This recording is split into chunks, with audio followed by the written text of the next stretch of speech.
নমস্কার বন্ধুরা, আমার রান্নাঘরে আপনাদের সবাইকে অনেক অনেক স্বাগত জানাই। আজকে আমি দু রকমভাবে মিষ্টি দই বানানো দেখাবো। একটা স্টিলের বাটিতে মাত্র 10 মিনিটে, আর একটা প্লাস্টিকের বাটিতে। আর এই দইটা কিন্তু একদম মিষ্টির দোকানের মতন দইয়ের মতন হবে, বলতে পারেন দোকানের থেকেও ভালো। একদম জল নেই দেখুন দইতে। আর এই দইটা কিন্তু আমি গরুর দুধ দিয়ে তৈরি করে দেখাবো। তো বন্ধুরা, পুরো ভিডিওটি দেখার অনুরোধ রইল। ভিডিওটি দেখে যদি ভালো লেগে থাকে ভিডিওটিকে লাইক করবেন আর কমেন্ট করে জানাবেন কেমন হয়েছে, আর চ্যানেলটিকে সাবস্ক্রাইব করে নেবেন। আর এখানে দেখুন দইটা একদম শক্ত জমেছে, একদম কিন্তু জল ছাড়া, একটু মাত্র জল নেই।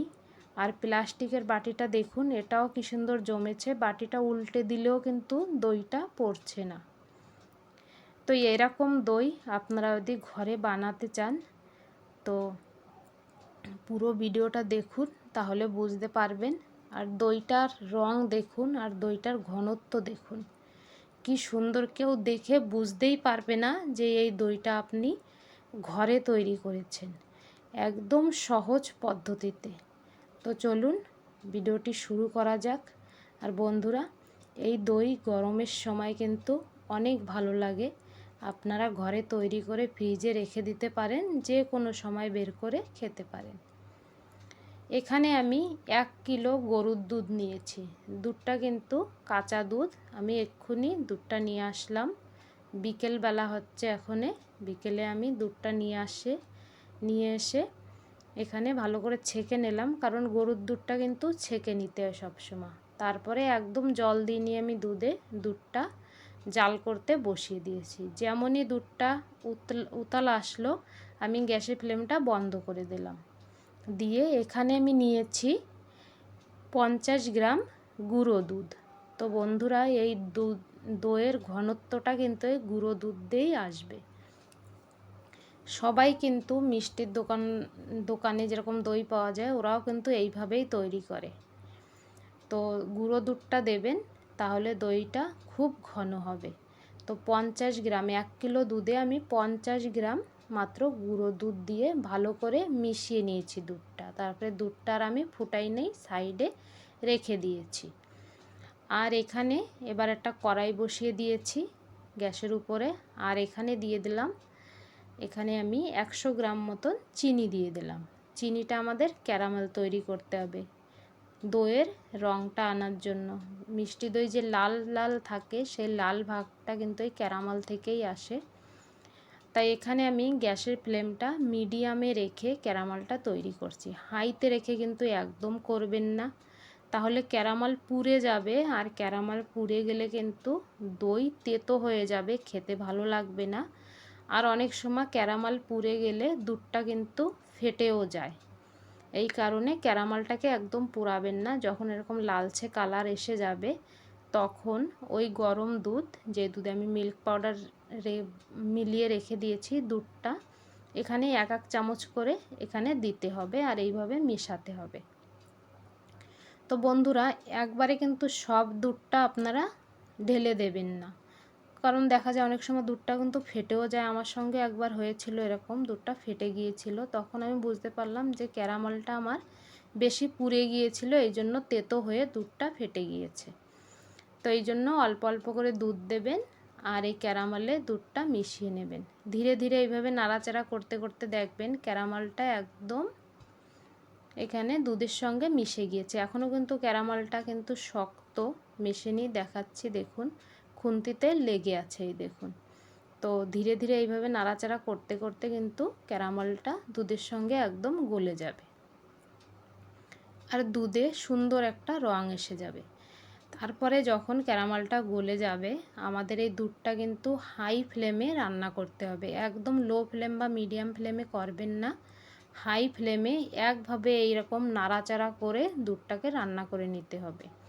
আর সাইড থেকে দেখুন দুধটা জমে যাচ্ছে, এইভাবে খুন্তি দিয়ে কুচে কুচে দুধটা এইভাবে মিশিয়ে নেবেন, তাহলে কিন্তু দইটার স্বাদ অনেক ভালো হবে। তারপরে এখানে আমি 10 মিনিট মতন রান্না করে নিয়েছি দুধটাকে। এইভাবে দেখুন দুধটা কিন্তু অনেকটাই ঘন হয়ে গিয়েছে আর অনেকটাই কম হয়ে গিয়েছে। এখানে আমরা 1 কিলো দুধ প্রায় 3 পর মতন করব ফুটিয়ে ফুটিয়ে। আর আপনারা কিন্তু প্যাকেটের দুধ দিয়ে করতে পারেন, প্যাকেটের দুধটা অনেক ঘন হয় গরুর দুধের হিসাবে। আর এই দেখুন এখানে অনেকটা ফুটে গিয়েছে, 10 মিনিট হয়ে গিয়েছে আমি দুধটাকে জাল করছি আর কি হাই ফ্লেমে। তারপরে 10 মিনিট পরে আমি এখানে আরও 100 গ্রাম মতন চিনি দিয়ে দিলাম। আর এই সময় কিন্তু আপনারা না একটু মিষ্টিটা চেক করে নেবেন চিনিটা দেওয়ার আগে যে কতটা মিষ্টি। তারপর যদি আর মিষ্টি দই কিন্তু অনেক মিষ্টি হলেও ভালো লাগে না, আর একদম ফিকা ফিকা থাকলেও ভালো লাগে না। তো আমি এখানে 1 কিলো দুধে 200 গ্রাম চিনি দিয়েছি। আমার এই দইয়ের মিষ্টিটা একদম পারফেক্ট ছিল। আপনারা চাইলে একটু কমও দিতে পারেন, বেশি কিন্তু দেবেন না, বেশি দিলে মিষ্টি দইটা ভালো হবে না, জমবেও না দইটা। তো এখানে আমি 1 কিলো দুধে 50 গ্রাম গুঁড়ো দুধ আর 200 গ্রাম চিনি দিয়েছি। চিনিটা দেওয়ার পরে আবার এইভাবে জাল করব দুধটা। চিনিটা দেওয়ার পরে কিন্তু দুধটা অনেকটাই পাতলা হয়ে যায় চিনিটা গলে। তো চিনি দেওয়ার পরে আমি 5 মিনিট আবার এইভাবে দুধটা জাল করে নিয়েছি। আর একভাবে নাড়াচাড়া করে জাল এই জন্য করতে হবে দুধের জন্য সর না জমে, এই জন্য একভাবে নাড়াচাড়া করে দুধটাকে জাল করে নিতে হবে। এবার গ্যাসের ফ্লেমটা বন্ধ করে দিয়ে আমি এখানে 3টে এলাচ দিয়ে দিয়েছি গন্ধের জন্য। এটা অপশনাল, মিষ্টি দইতে আপনারা দিতেও পারেন নাও পারেন। আর আমি এখানে কিন্তু দুধটা 15 মিনিট পর্যন্তই জাল করেছি। হ্যাঁ, চিনি দেওয়ার আগে 10 মিনিট, চিনি দেওয়ার পরে 5 মিনিট। তারপরে এখানে আমি 100 গ্রামের মতন 150 গ্রামের মতন টক দই জল ঝরতে রেখে দিয়েছিলাম আগের থেকে। জলটা ঝরে গিয়েছে টক দইয়ের। এবার দইটা ভালো করে এই পাত্রে আমি ফেটে নিয়েছি। তারপরে দুধটা দেখুন এইখানে যখন আঙুল ডুবানোর মতন গরম থাকবে তখন এই দুধটা আমরা এই দইয়ের মধ্যে দিয়ে দেবো। আর এখানে কিন্তু দুধটা ছেঁকে দেওয়ার কোনো দরকার নেই, কারণ এই চারিপাশ থেকে যেই আমি দুধটা কেচে কেচে দিয়েছি ওটাও কিন্তু খেতে অনেক ভালো লাগে। ছেঁকে দিলে ওই সবগুলো কিন্তু সব থেকে যাবে ছাননিতে, আর মিষ্টি দইয়ের টেস্টটা আরও কম আসবে, এই জন্য দুধটা ছেঁকে দেওয়ার কোনো প্রয়োজন নেই। তারপরে দুধটাই দইয়ের মধ্যে দিয়ে ভালো করে আমাদের এই দুধটা একসঙ্গে এইভাবে মিশিয়ে নিতে হবে। তা অনেক সময় কিন্তু দুধটা দিলে দেখুন দইটা কিন্তু ভেসে উঠছে, ভালো করে মিশছে না। তাই এই সময় আপনারা কী করতে পারেন, মিক্সির জারের মধ্যে দিয়ে একবার বাস ঘুরিয়ে নেবেন, এরকম হয়ে যাবে। আমি কিন্তু তাই করেছি, ওটা আর আমি শ্যুট করিনি। আর দেখুন সুন্দরভাবে দুধটা একদম আমাদের তৈরি হয়ে গেল। এবার আমি এখানে 2টো পাত্র নিয়েছি, একটা স্টিলের বাটি আর একটা প্লাস্টিকের এরকম বাটি। এই বাটিগুলোতে রসমালাই আসে, সেই বাটি, রসগোল্লা রসমালার বাটি। দুধটা দিয়ে আমি মুখটা কভার করে দিয়েছি, তখন আমার একদম ধ্যান ছিল না যে ক্যামেরাটা বন্ধ, পরে দেখলাম ক্যামেরাটা বন্ধ। তো আমি সিলভার ফয়েল দিয়ে এইভাবে মুখটা কভার করে দিয়েছি দুটোটার। এইভাবে কভার করে দেবেন। সিলভার ফয়েল না থাকলেও কিন্তু আপনারা বাটি দিয়ে ওই প্লেট দিয়েও বাটিটা ঢেকে দিতে পারেন। তারপরে একটা দই আমি মাত্র 10 মিনিটে তৈরি করব, এই জন্য কড়াইতে হালকা একটু জল বসিয়ে স্ট্যান্ডটা বসিয়ে গরম করে নিয়েছি। তারপরে আমি দইয়ের বাটিটা রেখে স্টিলের 2 মিনিট পর্যন্ত হাই ফ্লেমে রেখেছিলাম, তারপরে 10 মিনিট পর্যন্ত আমি একদম লো ফ্লেমে রেখে দিয়েছি। আর যে প্লাস্টিকের বাটিটা ওটা একটা বড় পাত্রের মধ্যে বসিয়ে ঢাকা দিয়ে একটা বিছানার চাদর কিংবা তোয়ালি দিয়ে ঢেকে আমি সারা রাতের জন্য রেখে দিয়েছি প্লাস্টিকের বাটিটা। এবার দেখুন 12 মিনিট, জাস্ট 12 মিনিট আমি রেখেছিলাম। 2 মিনিট হাই ফ্লেমে রেখেছিলাম আর 10 মিনিট একদম লো ফ্লেমে এই দইটা বানানোর জন্য। দইটা দেখুন হয়ে গেছে, হালকা উপরে একটু গেজা গেজা এসছে। তো এবার আমি কি করব, এইভাবে ঢাকা দিয়ে এটা 1 ঘন্টা রেখে দেবো, যত সময় এই বাটিটা পুরোপুরি ঠান্ডা না হয়ে যাচ্ছে, গরম ভাপে ভাপে দইটা ভালো করে জমে যাবে। তো 1 ঘন্টা রেখে দেওয়ার পরে আমি দেখুন থালাটা হাঁটিয়ে এই সিলভার ফয়েলটা উঠিয়ে আপনাদের দইটা দেখাচ্ছি। দইটা কিন্তু খুব সুন্দর জমে গেছে, কিন্তু এখনও গরম, এটা খাওয়া যাবে না।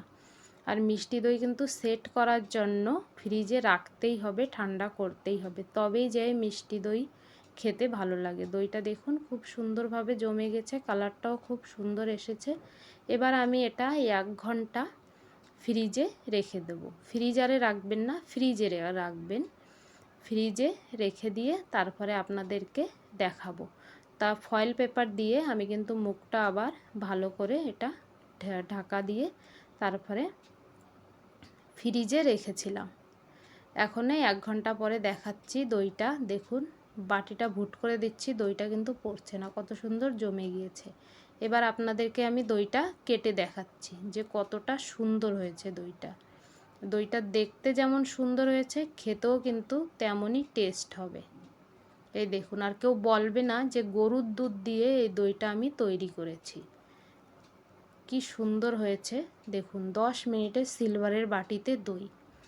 অনেক সময় এরকম হয় যে দই খেতে ইচ্ছা করে, তখন কিন্তু আপনারা ঝটপট এইভাবে দইটা বানিয়ে নিতে পারেন। এবার আমি দেখাচ্ছি যেটা আমি প্লাস্টিকের বাটিতে তৈরি করছি রাতভর রেখে। তো রাতভর আমি রেখে দিয়েছিলাম, সকালবেলা এই যে দইটা আমি বের করছি এই গামলা থেকে। এবার আপনাদের দেখাচ্ছি খুলে দইটা কেমন জমেছে। তো দেখুন বন্ধুরা, প্লাস্টিকের বাটিতে দইটা কি সুন্দর জমেছে। এই দইটা এবার আমি ফ্রিজে রেখে দেব সেট করার জন্য, ঠান্ডা করার জন্য। দেখুন এটাও কিন্তু গেজা হালকা হালকা উপরে আমার আঙুলে এসছে। এবার এটাও আমি 1-2 ঘন্টা ফ্রিজে রেখে দেওয়ার পরে তারপরে আপনাদেরকে দেখাবো। এইভাবে বন্ধ করে আমি সিলভার ফয়েল দিয়ে মুখটা বন্ধ করে ফ্রিজে রেখেছিলাম। 2 ঘন্টা পরে দইটা আমি বের করে আপনাদের দেখাচ্ছি দইটা কত সুন্দর জমেছে। দেখুন এই প্লাস্টিকের বাটিটাও কিন্তু আমি ভুট করে দিচ্ছি, দেখুন দইটা পড়ছে না। তো বন্ধুরা, মাটির হাঁড়ি ছাড়া প্লাস্টিকের বাটি, সিলভারের বাটিতেও কিন্তু দই, এত স্টিলের বাটি বা প্লাস্টিকের বাটিতেও কিন্তু দই এরকম জমানো যায়। আমরা অনেক সময় ভাবি মিষ্টি দই বানাতে গেলে আমাদের মাটির পাত্র চাই। মাটির পাত্রর অভাবেও কিন্তু অনেক লোকে মিষ্টি দই তৈরি করে না। কিন্তু দেখুন এইভাবে আপনারা মিষ্টি দই তৈরি করে নিতে পারেন ঘরে খুব সহজভাবে। ভিডিওটি ভালো লাগলে ভিডিওটিকে লাইক, কমেন্ট, চ্যানেলটিকে সাবস্ক্রাইব করে নেবেন। আর এই গরমের সময় মন প্রাণ ঠান্ডা করার মতন মিষ্টি দই ঘরে তৈরি করুন আর সবাই মন ভরে খান। বন্ধুরা, বাজারে মিষ্টি দই অনেক দাম দিয়ে কিনে খেতে হয়, পোষায় না খেয়ে। ঘরে আপনারা এইভাবে বানিয়ে নিতে পারেন।